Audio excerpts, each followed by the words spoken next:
श्री स्वामी समर्थ। तुम्हा सर्वांचं माझ्या यूट्यूब चॅनलवरती अगदी मनापासून स्वागत करते। तुमच्या मनातील सर्व काही चांगल्या इच्छा स्वामी महाराज नक्की पूर्ण करो हीच स्वामी चरणी प्रार्थना करते आणि आजच्या व्हिडिओला सुरुवात करते। आजचा व्हिडिओ खूप महत्त्वाचा आहे, म्हणजेच आज मी माझं स्वतःबद्दल सांगणार आहे थोडंसं, म्हणजे मला स्वामी महाराजांचा काय अनुभव आला। त्याचबरोबर तुम्ही गुरुवारी, आता बऱ्याच महिला जॉबला जातात पण वेळेअभावी त्यांना म्हणजे स्वामींची सेवा करता येत नाही। त्यांची तर खूप इच्छा आहे। बरेचसे असे मला म्हणजे कमेंटसुद्धा येतात की ताई माझी खूप इच्छा आहे पण मी जॉबला जाते, मी ह्या टायमिंगमध्ये सेवा करू का, त्या टायमिंगमध्ये सेवा करू का, असं त्यांचं म्हणणं असतं आणि ती चालती का सेवा।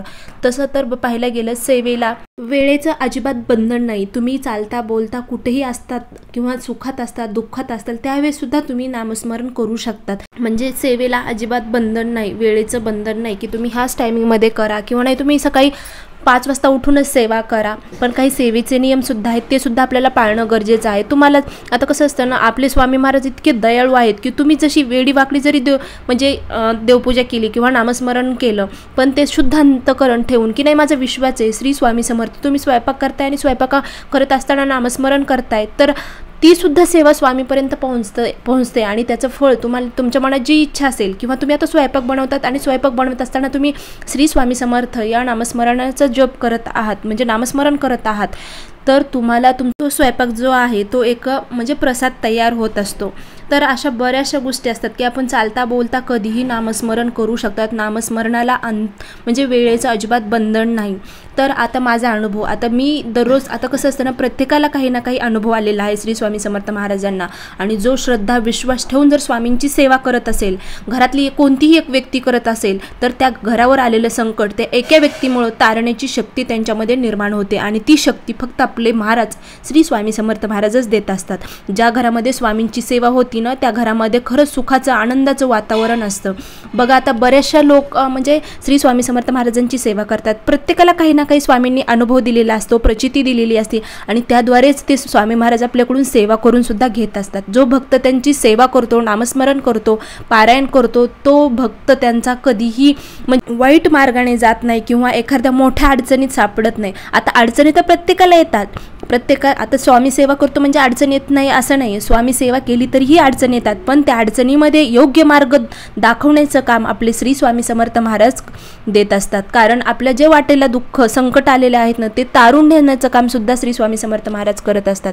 त्यासाठी स्वामी सेवा करा, जशी तुम्हाला घडेल तशी स्वामी सेवा करा आणि स्वामी सेवेकरी नक्की व्हा, नक्कीच तुम्हाला अनुभव आणि प्रचिती आल्याशिवाय राहणार नाही। आता मी माझं सांगते की मी आता स्वतःचा अनुभव सांगते।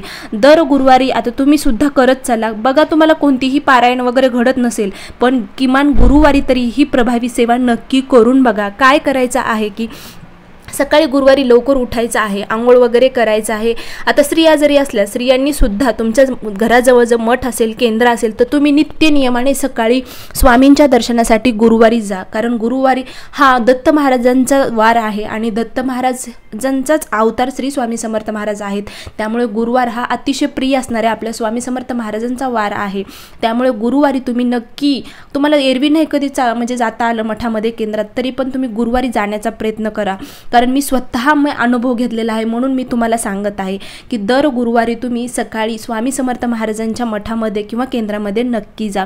तर काय करायचं आहे, गुरुवारी सकाळी लवकर उठल्यानंतर हळदीचं लेपन, आता बऱ्याच महिला म्हणतात की ताई आम्ही पौर्णिमेला लावतो, अमावस्याला लावतो, गुरुवारी का लावायचं। हो का ताई, प्रत्येकाची इच्छा असते, पण मी माझं म्हणजे प्रत्येकाची वेगवेगळी इच्छा असू शकते की नाही ताई असं नाही, पण मी माझं स्वतःचा अनुभव सांगते। जर घरामध्ये तुमच्या खरंच वाद होत असतील, एकता नसेल, तर तुमच्या घरामध्ये नकारात्मकता साचलेली असेल तर तुम्ही किमान गुरुवारी तरी उंबरट्यावरती हळदीचं लेपन नक्की लावा। घरामध्ये जी वाईट शक्ती आहे ती बाहेर निघून जाण्यास तुम्हाला मदत होईल। त्यानंतर तुम्हाला गुरुवारी सकाळी आपल्या श्री स्वामी समर्थ महाराजांच्या मूर्तीवर अभिषेक करायचा आहे। जर तुमच्याकडे मूर्ती नसेल तर तुम्हाला म्हणजे फोटो तर असतोच, आता प्रत्येक स्वामी भक्तांच्या घरी स्वामी महाराजांच्या मूर्ती किंवा फोटो नक्कीच आहे, तर फोटो असेल तर स्वच्छ फोटो पुसून घ्यायचा आहे, ही नातर लावायचं आहे, अष्टगंध लावायचा आहे।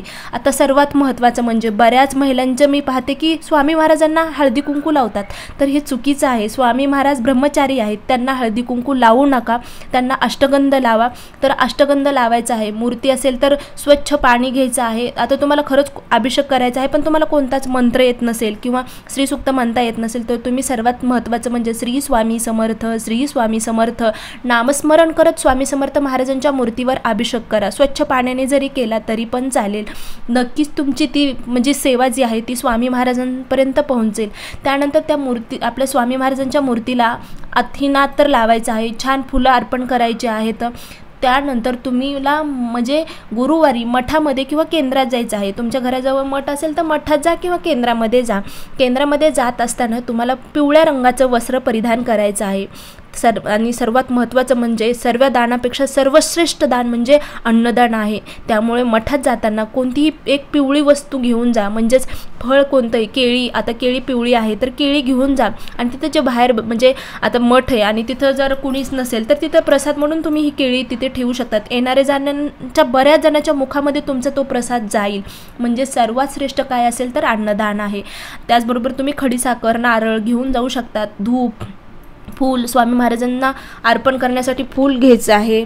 पण आता बरेच जण म्हणतात की ताई आम्ही मठात जातो पण आम्ही अशा काही गोष्टी घेऊन जात नाहीत, नारळ नेत नाहीत, स्वामी महाराज फक्त भक्तीचे भुकेलेले आहेत. हो, मला पण माहिती आपले स्वामी महाराज फक्त भक्तीचे भुकेलेले आहेत. त्यांना सर्वात प्रिय काय असेल तर भक्ती आहे.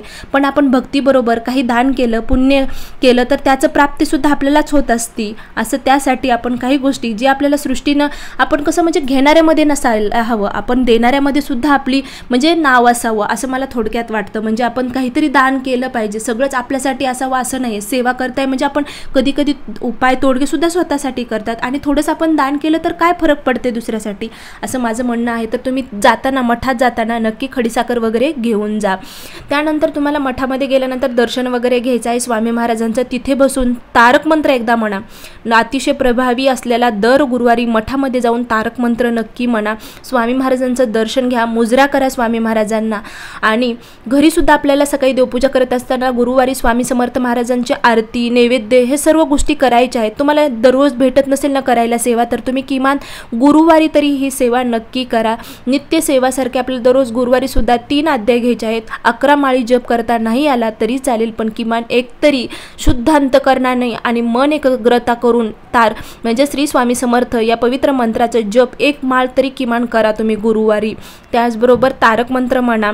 3 अध्याय घ्या श्री स्वामी चरित्र सारामृत या ग्रंथाचे. त्यानंतर संध्याकाळच्या वेळेमध्ये कोणती सेवा करावी गुरुवारी तर संध्याकाळी आपल्याला दिवा लावायचा आहे स्वामी समर्थ महाराजांना म्हणजे महाराजांच्या समोर. त्याचबरोबर आपल्या घरामध्ये तुळशीचं रोपटं तर असतंच, त्या तुळशीच्या रोपट्याला म्हणजेच या तुळस मातेला आपल्याला संध्याकाळी नित्य नियमाने दिवा लावायचा असतो. अगरबत्ती लावायची असते. घरात सुद्धा आपल्या देवांना दिवा लावा, अगरबत्ती, धूप लावा. संध्याकाळी स्वामींची गुरुवारी नित्य नियमाने आरती करा. नैवेद्य सकाळी दाखवला असेल, संध्याकाळी शक्य होत नसेल तर एखादं फळ ठेवा किंवा खडीसाखर जरी ठेवली संध्याकाळी देव स्वामी समोर तरी पण चालेल नैवेद्य म्हणून. त्यानंतर संध्याकाळच्या वेळेमध्ये सुद्धा तुम्ही ज्यावेळेस आरती झाल्यानंतर तुम्हाला तारक मंत्र म्हणायचा आहे. तारक मंत्र सुद्धा अतिशय प्रभावी आहे. दररोज नित्यनियमाने तारक मंत्र म्हणायचं आहे आणि गुरुवारी सुद्धा तारक मंत्र म्हणायचं आहे. आणि त्यानंतर कालभैरवाष्टक जे आहे ते सुद्धा तुम्हाला गुरुवारी संध्याकाळी म्हणायचं आहे. कारण कालभैरवाष्टक जर तुम्ही नित्यनियमाने म्हणत असाल तुमच्या घरावर, तुमच्यावर वाईट शक्तीचा अजिबात प्रभाव पडणार नाही. कारण तारक म्हणजे जे कालभैरव अष्टक आहे ना ते आपल्या भोवती एक कवच निर्माण करतं आणि आपली सुरक्षता करतं. त्यासाठी नित्यनियमाने संध्याकाळच्या वेळेमध्ये म्हणजे कालभैरव अष्टक नक्की म्हणा. अतिशय प्रभावी असं कालभैरव अष्टक हे आहे. त्यानंतर श्री स्वामी समर्थ महाराजांना मुजरा करायचा आहे, नमस्कार करायचा आहे. अतिशय प्रभावी आणि कोणतीही म्हणजे काही असं हे लागणार आहे ते लागणार आहे हेच करावं लागेल अशा गोष्टी मनात धरू नका. स्वामींना सर्वात काय प्रिय असेल तर फक्त ते भक्तीचे भुकेलेले आहेत. तुम्ही सेवा करा आणि सेवेकरी नक्की व्हा. तर कारण माझा स्वतःचा अनुभव आहे. मी आणि माझे मिस्टर दर गुरुवारी श्री स्वामी समर्थ महाराजांच्या मठामध्ये जातो, दर्शन घेतो. स्वामींनी आम्हाला असं म्हणजे असं म्हणता येणार नाही की संकट नाहीत, संकट तर प्रत्येकाच्या वाटेला आहेत, पण संकटामध्ये योग्य मार्ग दाखवतात तेच म्हणजे माझे श्री स्वामी समर्थ महाराज. कारण मी ज्यावेळेस खचले ना त्यावेळेस मला म्हणजे माझ्या मनामध्ये एक सकारात्मकता म्हणजे जागी करण्याचं काम माझे श्री स्वामी समर्थ माझे गुरु करत असतात. तर तुम्ही सुद्धा नक्की श्री स्वामी समर्थ महाराजांच्या मठात केंद्रात दर गुरुवारी जा आणि ही सेवा नित्य नियमाने करत चला. नक्कीच तुम्हाला सुद्धा अनुभव आणि प्रचिती आल्याशिवाय राहणार नाही. तर या प्रकारे आजचा व्हिडिओ होता. खरंच व्हिडिओ आवडला असेल तर नक्की लाईक करा, शेअर करा आणि सबस्क्राईब करायला मात्र विसरू नका. श्री स्वामी समर्थ. जय जय स्वामी समर्थ.